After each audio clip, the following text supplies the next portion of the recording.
Traffic is expected to start increasing as more and more people head to various destinations for Christmas.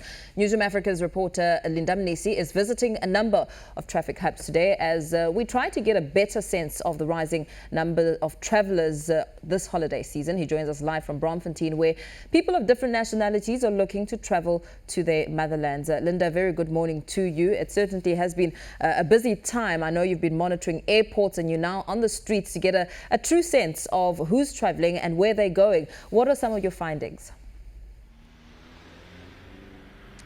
Well, indeed, Paul. In fact, we are in Soweto at Baragwanath. At the Barra taxi rank, you would know that some of the cross-border traveling is done here. There are taxis that are doing cross-border traveling from a Barra taxi rank. In fact, we've just had an opportunity to go see around, where the taxis that are going to Lesotho are doing. It seems like a very quiet morning, not knowing what will happen as the day progresses. Relatively quiet to other transporting hubs where we've seen an increased number of people leaving the country. This employs despite the president saying, well, if there is no need for you to travel, then you shouldn't be doing that. But of course, with the year that we've had, people are really aiming to spend Christmas with their loved ones. The president also did mention that Christmas should be spent with close families and not with people that you don't know. So we won't be seeing people out in parks, but people are traveling to spend exactly Christmas with their loved ones. So here at Barra, it seems like a relatively quiet morning. What we're also seeing is a lot of traveling locally within, Johannesburg and Soweto, people going to different destinations. But as far as interprovincial traveling is concerned, and cross-border traveling, what we've been able to monitor is a very quiet, morning.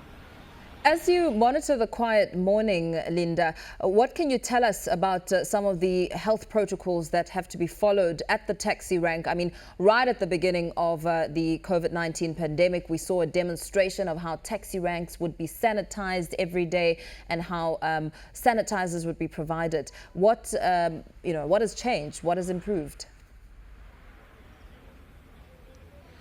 We've seen a lot of, strategies being implemented in various taxi ranks. If you remember the issue around the booth where people would be walking through it, scientists and experts later saying there are no proven benefits to it.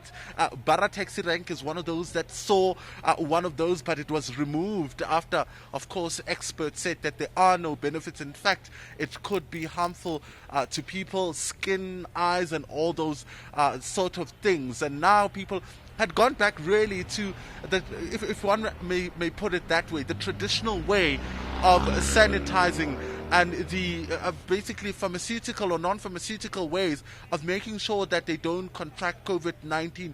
What I've been able to monitor, in fact, from where I'm standing, is a lot of taxis that are walking, or rather that are driving past us. A lot of people inside those taxis wearing masks. But also, last week we had an opportunity to speak to some of the associations that have taxis here in Barra, and they were saying it is time now to really be stricter and revisit some of those issues or some of those things that were implemented, those measures that were implemented earlier when the Minister of Transport was really out and about trying to emphasize the issue around safety.